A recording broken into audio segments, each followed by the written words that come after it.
after that brief explanation of Biot-Savart law, we'll now look at the magnetic field at the axis of circular currents. So can you explain us what this is?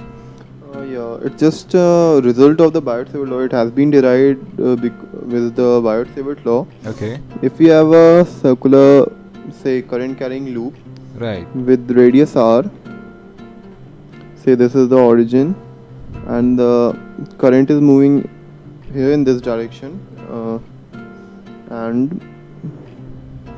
this is basically the axis of the loop. Okay. So the direction of B vector will be upwards as by the Biot-Savart law. So let me just get this straight. We're looking at a current carrying loop. Let's assume it's on the XY plane. Okay. Right, and it has a radius r and it's carrying current in the which direction? Like clockwise? No, anti-clockwise. Anti-clockwise direction. So the magnetic force generated by the whole loop will be the magnetic field. Okay, right. The magnetic field generated by the whole loop will be in the Z direction. Positive Z direction. Z direction. Right. Okay. And let's say we have to find the magnetic field at a particular distance, say Z, from the center of the loop. Okay. So for that we have the formula Bp equals mu naught I divided by 2 whole into r square, which is the radius square, divided by r square plus z square to the power 3 by 2. Okay, so how do we arrive at this derivation? Could you just briefly elaborate? Let's say we consider this loop, okay? Okay. And this is the axis. We have to consider somewhere around here. Right. And the current is moving here in the anti-clockwise direction. Okay. So we add up the effect by all these elements. So what will happen basically that let's see if we see from here, the magnetic field will come around here, like perpendicular to here. Right. So it will have two components. One, let's see it out here. One in this direction and one in this direction. This is a magnetic field. But the direction which is like parallel to the XY plane, right, those will be the same for all these, and hence they will get cancelled. So the final resulting B will be in the Z direction, which will all these components will get added up, right, and which will result in this formula. Okay. So owing to the all the different elements that are there in the circular loop, the magnetic field components which are there in the plane of the loop, they'll get cancelled out owing to on the account of summation. Is that what you're magnetic field components which are actually parallel to the plane of the loop. Okay, parallel to the plane of the loop. Right, right. Because they are at a distance z from the plane loop. Right. So that's why. Okay. While those ones which are perpendicular, they will all add up to give the particular formula we have here. Okay. Now we'll consider we have a particular formula integral. This is the surface integral or the closed integral of B vector dot ds vector. It always equals 0. This is basically, this formula tries to tell us that unlike an electric charge, there don't exist any magnetic monopoles. Okay. So wait, could you just explain the concept of surface integral? What does this mean? Surface integral means like let's say we have a surface, and let's say this is a sphere, which is a closed surface, which this circle indicates. Okay. That is a closed surface. We consider a small element of this. Right. And perpendicular, which is the area element, and the area and the direction of this ds vector is perpendicular to the plane of this area element and outwards. Okay. Like it will be enclosed. Let's see a cross section. This is our ds vector. G. So here we have the ds vector, the direction of the ds vector, and the ds vector magnitude of ds vector will be equal to our area, the area element that we have taken. Right. And when let's say we have a magnetic field, or let's say we have a magnet inside this. As we all know, magnet has a north pole and a south pole. Okay.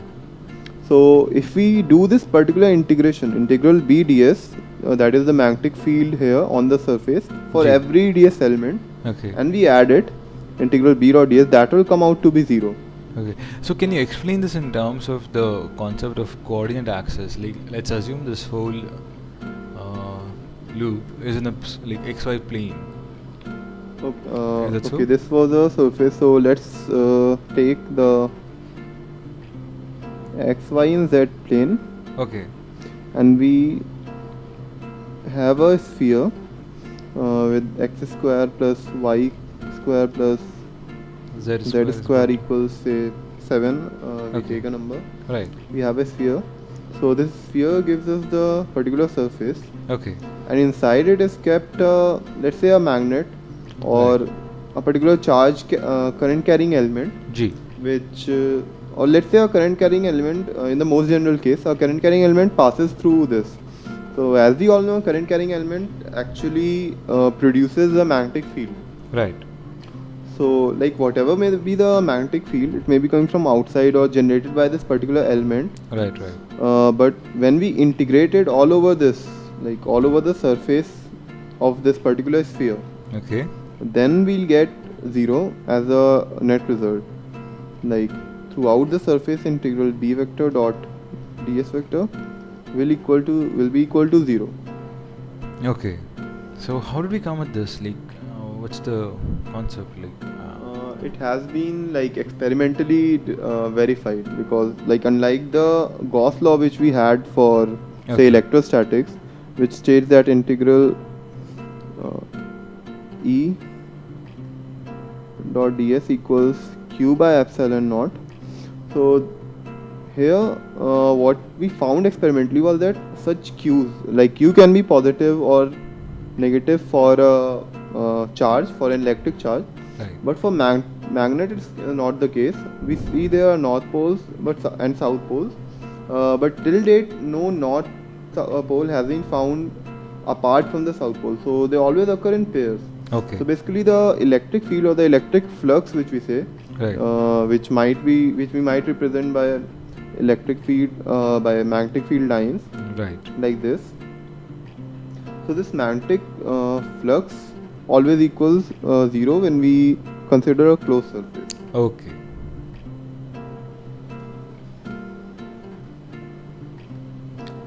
Here is one more important result.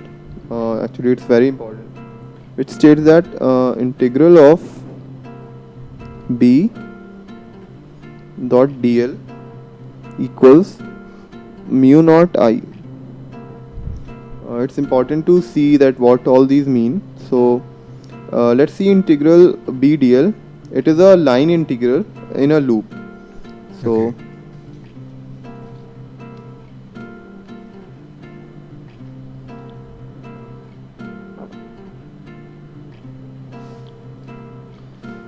let's consider it by an example of a loop. We have a loop here, Right. and let's say in space there exists a magnetic field B Okay. throughout this space. Mhm. B is whole in this direction, and we consider a small element dl, and we continue to dl vector, and the length magnitude of this dl vector will be dl, and the direction will be in the direction tangent to the loop. Okay. So this is a plane loop, right? Like, I'm sorry, I didn't get you. Yeah, it's not a plane loop. It can be any loop. But the only condition that it should be closed. Okay, it's a closed loop. Yeah, it's a basically closed you're loop talking about. basically.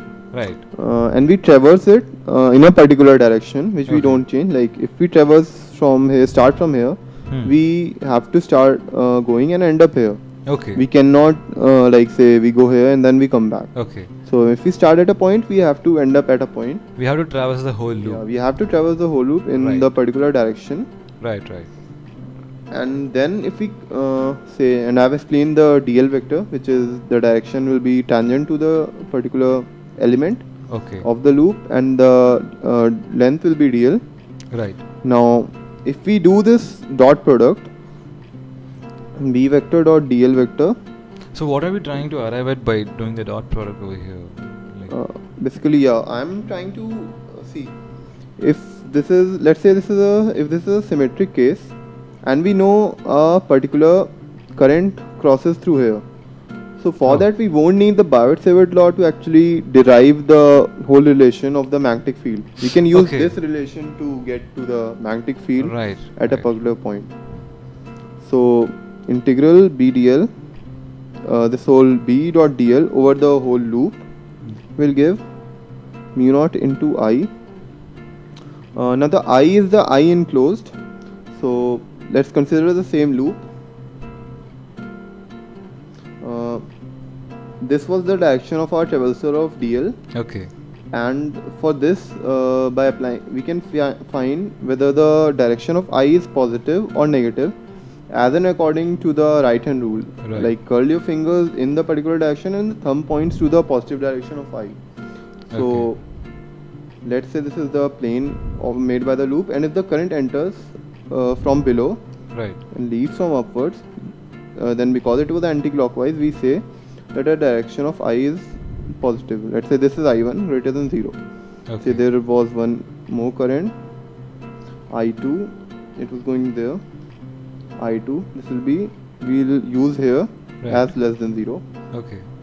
So the net of this for this particular loop with these all currents going in and out will be mu naught I1 minus I2. And we can so on generalize it for more current loops I3 and I4 and so on. Right. Okay. So we'll when we do the dot product for these, we're looking at the total current enclosed by the whole of the loop. Is that what you're saying? Right. And yeah, this loop like this loop might not be planar. Okay. So we'll just consider it as a surface made by it. Let's say the loop is like this. Right. So if we are considering the motion here, so we see perpendicular to this, it comes out, and we keep on moving with the such that we remain on the same side of the loop.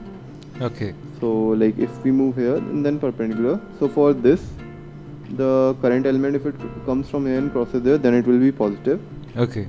And same for here, if it enters from here and comes from upward. Okay. And for the opposite case, we'll consider it to be negative. Right. So what do we look at next? Which is next formula? Yeah, for the next we use this particular formula, which integral of B dot dl equals mu naught I. Right. To derive the B at inside and outside of a current carrying wire. All right. So let's see that. B inside and outside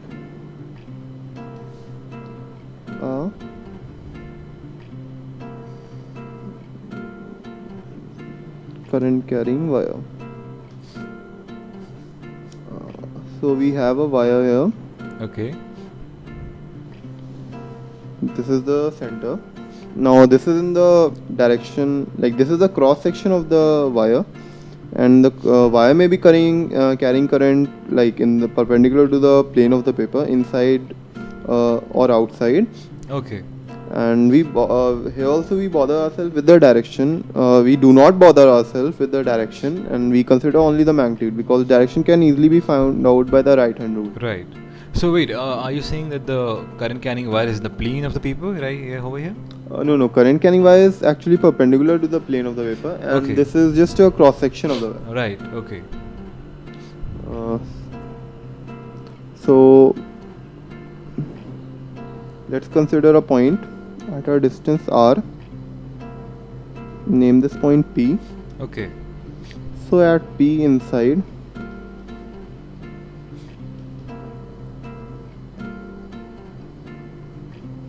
we just give the formula B vector equals mu naught by 2 pi I r by a square, r less than equal to a. Now how we came across this formula, let's see.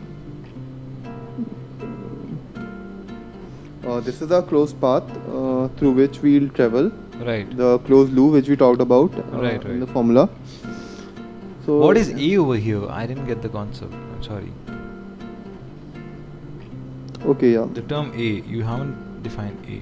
The term A is the whole radius of the wire. Okay, right. Okay. So let's consider this. So integral B dot dl equals Mu naught I. mu naught I. Right. Now the current is actually distributed evenly according to the area. Okay. So let's say the whole current which goes is I. So in an area 1, the current which goes will be I by pi a square, Right. and in a current of in an say Area. element of area A, the current will be I by pi a square small a square into A, the area. Okay.